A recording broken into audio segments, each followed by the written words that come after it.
കൽപ്പാത്തി രഥോത്സവത്തോടനുബന്ധിച്ചുള്ള ദേവരഥ സംഗമം ഇന്ന് നടക്കും. വിശാലാക്ഷി സമേത വിശ്വനാഥസ്വാമി ക്ഷേത്രത്തിന് മുൻവശത്തുള്ള തേരുമുട്ടിയിൽ ത്രിസന്ധ്യയ്ക്ക് ദേവരഥങ്ങൾ മുഖാമുഖമെത്തുന്നതോടെ കൽപ്പാത്തി ദേവരഥ സംഗമമാകും.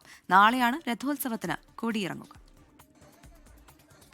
കേരളത്തിലെ ക്ഷേത്രോത്സവങ്ങളിൽ ഏറ്റവും ആകർഷകമായ ഉത്സവങ്ങളിലൊന്നായ കൽപ്പാത്തി രഥോത്സവത്തിന് ഇന്ന് സമാപനമാകും. വേദപാരായണവും കലാസാംസ്കാരിക പരിപാടികളുമായി 10 ദിവസം നീണ്ടുനിന്ന ആഘോഷങ്ങൾക്കാണ് സമാപനമാകുന്നത്. തേരുത്സവത്തിന്റെ 3-ാം ദിവസമായ ഇന്ന് പഴയ കൽപ്പാത്തി ലക്ഷ്മിനാരായണ പെരുമാൾ, ചാത്തപുരം പ്രസന്ന മഹാഗണപതി ക്ഷേത്രങ്ങളിൽ രാവിലെ രഥാരോഹണം നടക്കും.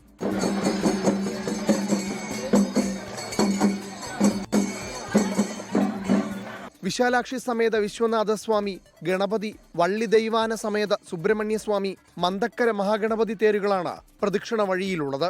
വിശാലാക്ഷി സമേത വിശ്വനാഥസ്വാമി ക്ഷേത്രത്തിന് മുൻവശത്തുള്ള തേരുമുട്ടിയിൽ ത്രിസന്ധ്യയ്ക്ക് ദേവരഥകൾ മുഖാമുഖം എത്തുന്നതോടെ കൽപ്പാത്തി ദേവരഥ സംഗമമാകും. 10,000 ആ കാഴ്ച കാണാൻ ഒഴുകിയെത്തും. സംഗമത്തിന് ശേഷം ഇനിയുള്ള 1 വർഷം അടുത്ത ഉത്സവത്തിനായുള്ള കാത്തിരിപ്പാണ്. 24 പാലക്കാട്.